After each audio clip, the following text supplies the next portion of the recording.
Away from health issues, 25 people have died after a bus rolled down a steep embankment in South Africa's coastal Eastern Cape province. The bus was carrying more than 80 mainly elderly people traveling between Butterworth town and a settlement named Chebe. The transport minister says most of the victims were going to cash in their government-issued social grants. President Cyril Ramaphosa says the dead were mainly pensioners and young students. Despite having one of the most developed road networks on the continent, South Africa has among the highest rates of road accidents in the region, owing to speeding and poor maintenance of some vehicles and roads. The Road Traffic Management Corporation data shows that more than 14,000 people died in road crashes on South African roads in 2017.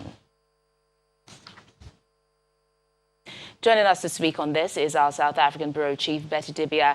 Betty, in the words of the country's transport minister, to lose so many lives in a single accident is devastating and shocking. What more do we know about the circumstances surrounding this accident? Well, you've said most of it, but what we understand from some of the officials who are part of the investigation of the incident or the accident, there was a case of overspeeding. We understand some of those who survived the accident, as you said, 64 people were injured. One of them, a 3-year-old child who was ejected from the vehicle when he was probably about falling down the gorge. So we understand that some of the passengers were talking to the driver to reduce the speed, and he didn't listen to them. And overspeeding is one of the major elements of some of these accidents that we see almost on a daily basis on South Africa's roads. So some of them, one of the survivors is in ICU at the moment. 64 survived, 25 died.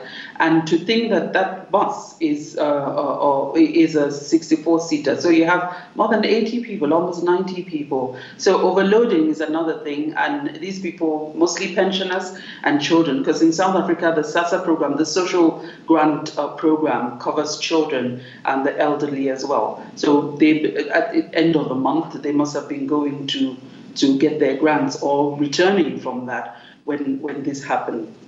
So it's unfortunate, quite sad in one go to lose so many lives. Very, very sad. President Cyril Ramaphosa, reacting to this, said the tragedy leaves the country deeply saddened. Are there any plans by the government to support the family of the victims? Of course, given the age of those people, or even no matter the age, the government usually steps in to help. Part of the statement released by the president when he described the incident as quite sad is that he has directed the government of the Eastern Cape province where this happened to reach out to the families. Probably the funeral arrangements and all that the government may help, and the issue of counseling as well. Here, it's a major part of some of the interventions that the government does when things like this happen. So he's directed the Eastern Cape government to reach out to the families of those who survived and those who have died. That element of counseling as well, and probably support for the families, given that many of them were pensioners, and then he had young children as well as part of it, and probably their mothers too.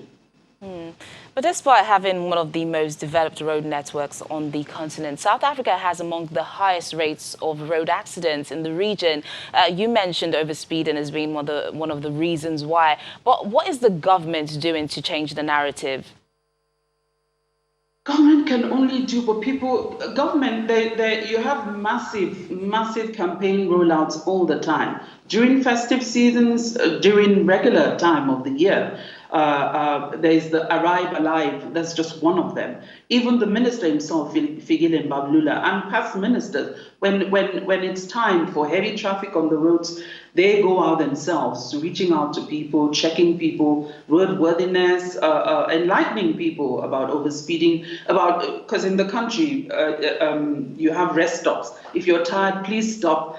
Don't drink and drive. It's like year-round programs, but people usually overlook some of these things. Drive careless, overloading. Not long ago, there was an issue of a car with children, school transport, where you had over 60 children in a small bus.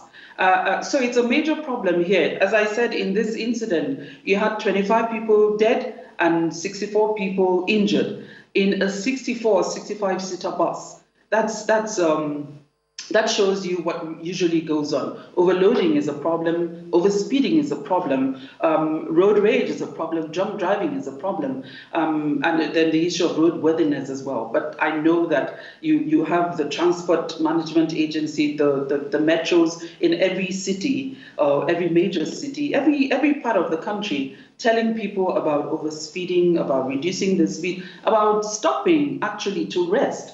And it's quite safe on the roads, all these rest stops. It's quite safe on the roads in South Africa compared to some other countries. But it's one thing for the government to keep talking, and it's another for people driving to take heed. And many, many lives are lost on a daily basis in the country because of that. It's really, really tragic, the situation. Thank you so much for bringing us up to speed on that story. That's our South African Bureau Chief, Betty Dibia, speaking to us there.